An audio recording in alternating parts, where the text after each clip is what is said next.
सोलापूरमध्ये मोठा गोंधळ पाहायला मिळाला. चक्क ईव्हीएम मशीनच धाब्यावर आलं.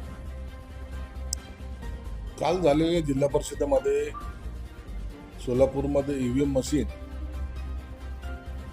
धाब्यावर आढळल्या. आता ते प्रवासात होते की जाणून बुजून तिथं मशीन गेल्या, हा चौकशीचा भाग आहे. परंतु याची दखल निश्चितपणे निवडणूक आयोगाने घेतली असेल.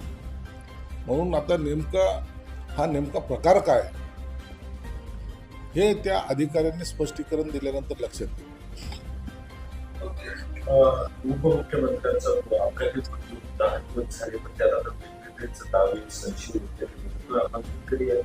यांनी पायलटचा 50 कोटींचा रुपया होता, सुसाईड बॉम्ब अँगलने ही चौकशी.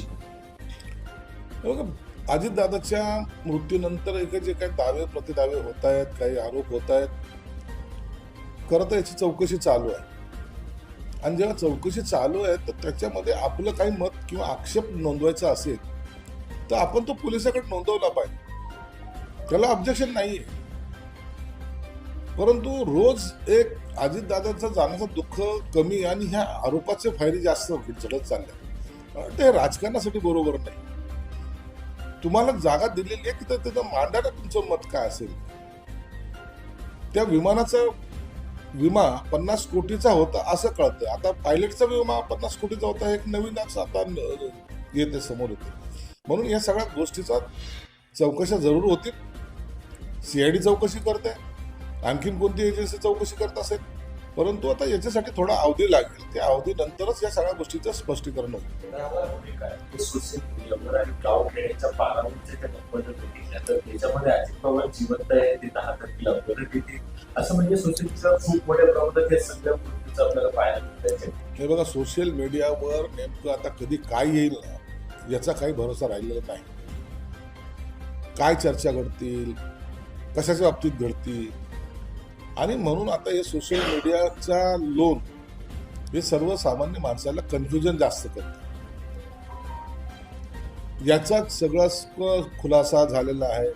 अंत्ययात्रा झालेली आहे, पुतळा बसवायचं काम चालू आहे, म्हणजे जागा ठरते. आणि अशा वेळेला अशा ज्या काही बातम्या येतात मग माणसामध्ये कन्फ्युजन निर्माण होते.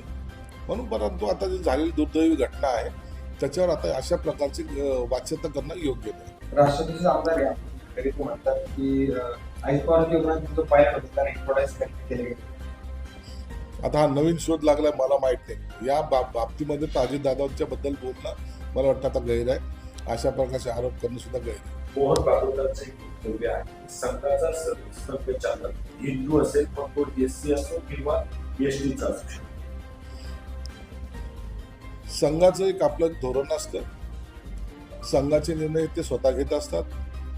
आणि म्हणून त्यांच्या कार्यकर्त्यामध्ये काय घडेल, कुणाला करायचं हा त्यांचा प्रश्न आहे.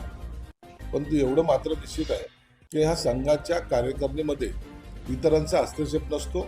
संघ हे स्वतंत्र निर्णय घेत असतात. आप देख रहे थे लोग 12 टीवी और मेरा महाराष्ट्र लाइव। मैं मुख्य संपादक मिर्जा इद्रिस बेग। आपको ये हमारी रिपोर्ट कैसी लगी आप हमें कमेंट बॉक्स में ज़रूर लिखें और ज़्यादा से ज़्यादा इसे शेयर करें, कमेंट करें, सब्सक्राइब करें। देखते रहे आपका पसंदीदा चैनल लोग भारत टीवी। धन्यवाद।